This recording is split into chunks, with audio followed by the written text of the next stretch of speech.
So when I go to the grocery store, I buy organic milk.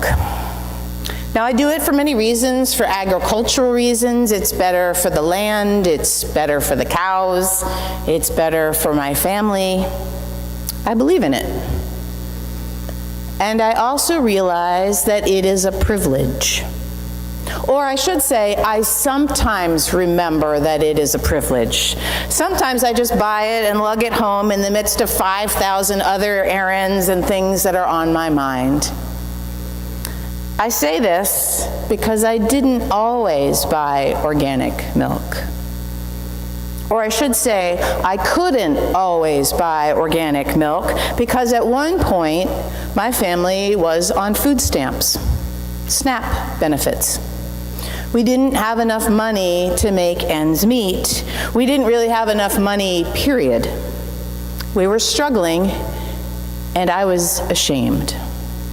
Every time I went to the checkout counter, every time I got my SNAP card out, no one else cared, but I did. I was deeply embarrassed and ashamed that I couldn't provide for my family, and I had to take money to help. And then things got better and better. And now I buy organic milk.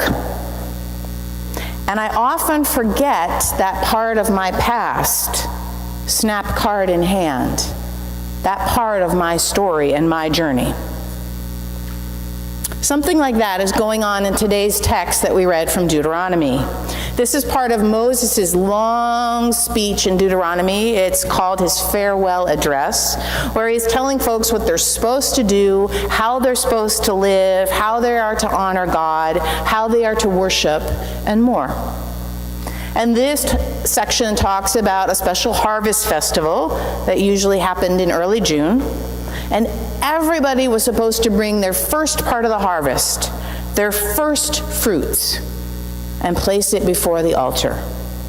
According to Jewish tradition, first fruit offerings were made of 7 species native to the land: wheat, barley, grapes, figs, pomegranate, olives, and dates. But really, it was just the first of whatever you grew. But, and this is really important, that wasn't the end of it.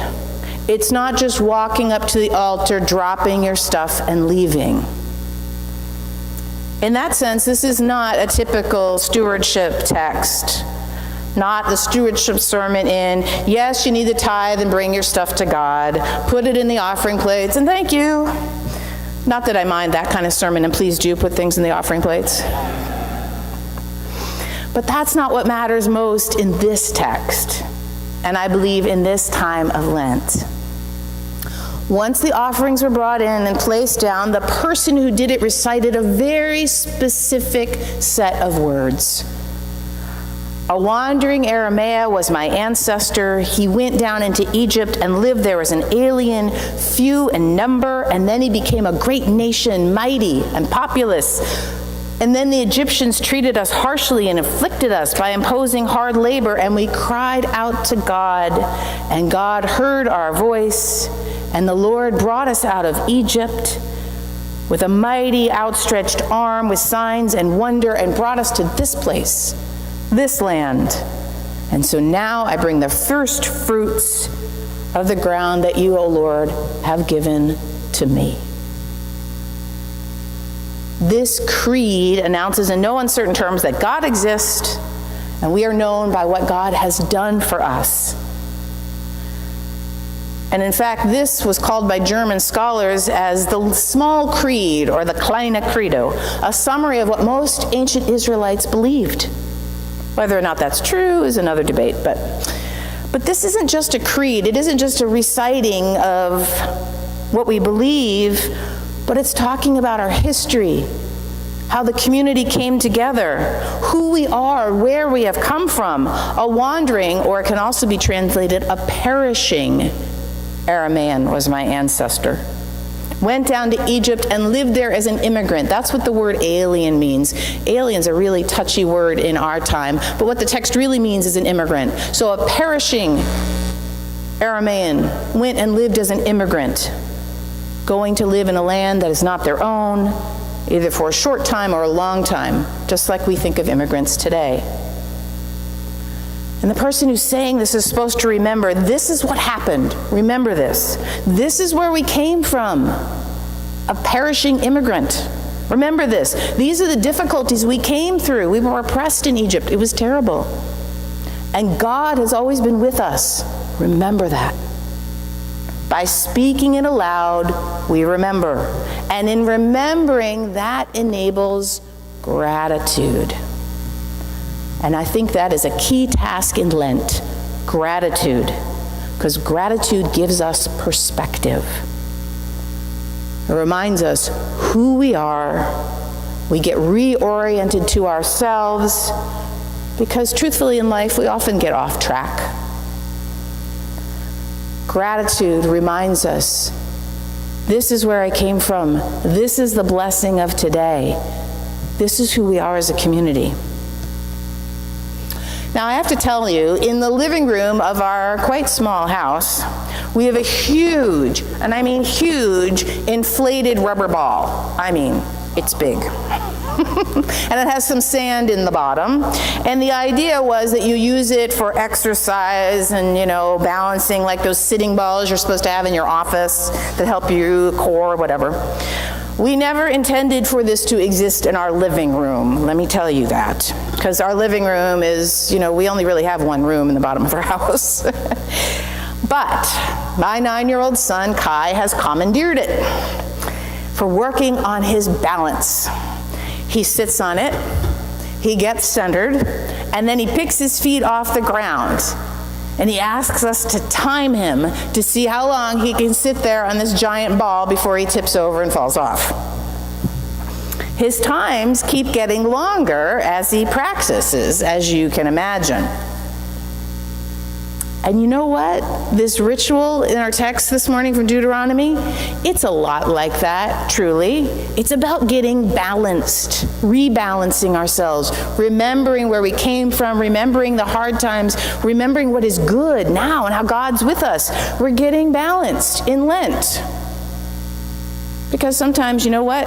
We're not so balanced in our lives. We just tip over and fall off. In gratitude, those things that come to us have a different meaning. Gratitude allows us to see them in a different way. They become God's things for us to use, or for God to use through us. Because, here's the second part. And I love that the kids got it right away. What do you do with all this stuff that everybody brings forward? You have a party. You have a great party. And who is invited? Everyone, including the Levites and the aliens. Why them? Well, first, the Levites, they were landless priests. They tended to the temple, they tended to the religious part of life, but they only lived on the gifts that other people brought. It's kind of like pastors who lived in the rural part of this country and were often paid in produce or meat and cheese in early times. And the second group is aliens, or as we've said, immigrants, foreigners who have come to live with us and may not yet have the means to bring things to God because they don't have anything. Thinking about refugees, thinking about people who fled to this country, thinking about people who are running from violence or destruction. Because tensions around immigration, they existed in ancient Israel, just like they do now. There were the same questions, the same worries, the same fears, the same doubts, the same discrimination. This is why in our Bible it tells us over and over and over again, welcome the immigrant, welcome the refugee, be kind to the sojourner in your midst. All these things. Take care. Provide for those who live in other places.